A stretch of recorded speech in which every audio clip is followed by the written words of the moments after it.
Have you ever thought, I'm a charlatan, I am not talented, I am not an authentic musician? Have you ever thought of stop pretending to be a producer? Have you said to yourself, there are easier ways to make a living?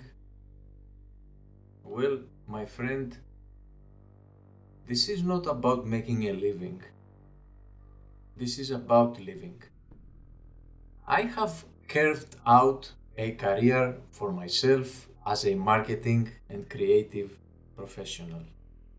Maybe I should have stopped putting myself through these tests a long time ago. But I guess this is an inevitable challenge that all artists are facing. The self-doubt challenge. The imposter syndrome comes back periodically in every producer's career. It doesn't appear in the beginning. No, not to newcomers. It comes right when you thought you've got things going. Right when you stepped on the next level. Right when you feel that you cut through the noise, but suddenly realize that you haven't achieved much compared to what you sacrificed. As technology evolves, all materialistic things tend to become more approachable and granted, and that forces competition to enlarge. Simply because the means get cheaper and everyone can afford them. 30 years ago, you needed a whole studio only to record a song.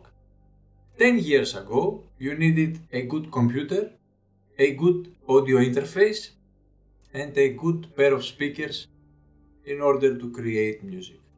Today, you don't even need that, because your laptop's default sound card or your desktop's onboard sound card is more advanced than the one we had to buy 10 years ago in order to make music.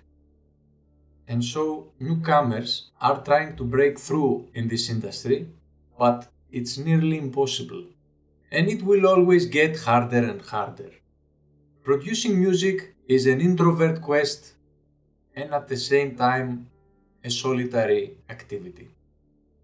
It's very easy to throw in the towel, and that's why it's so important to celebrate your achievements, those tiny incidents like a video that received 100,000 views, an interview in the front page of a blog, any simple success, no matter what that is. Those happy moments can be more distinctively manifested with age and maturity. I am certainly more grounded now in my 30s than I was in my 20s. I am able to accept my mistakes more readily. I am able to make music for others, not for myself. Many people accuse me that I discourage people from letting their creativity loose. Those people have never thought that by restraining your creativity, you increase your dativeness, because you develop music for others and not for yourself. After so many years of making the wrong thing, I am finally able to look at myself and separate the part of me that needs approval from the part that is trying to create something spectacular due to my existential worries. If I can give myself enough time to create and fail, and to create and succeed, then I can help myself overcome the imposter syndrome. But it's not an easy thing to do.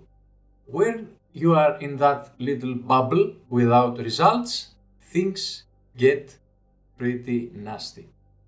Sometimes you bring yourself at the edge and you start experiencing the situation as being an outsider. You start to feel that you are fooling yourself, and no A&R or coach or any expert can tell you if this is true or not. Surprisingly, not even you can discover the truth, because at the very bottom, there is no truth. You might live an anonymous life, and suddenly A song of yours could be placed in a movie and make you famous overnight and change the way you felt the previous 40 years.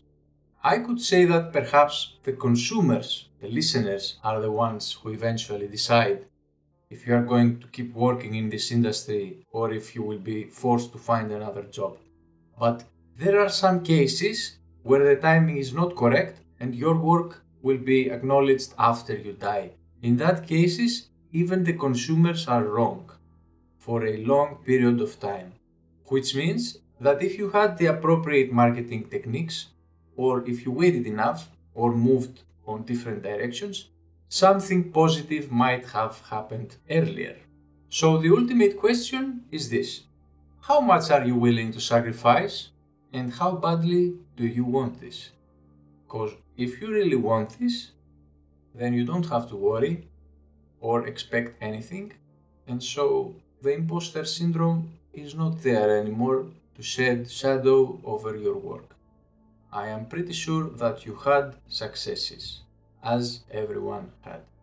It is so important to celebrate those little successes, those rare incidents, those rare states of enlightenment that fulfill you with gratitude and magic.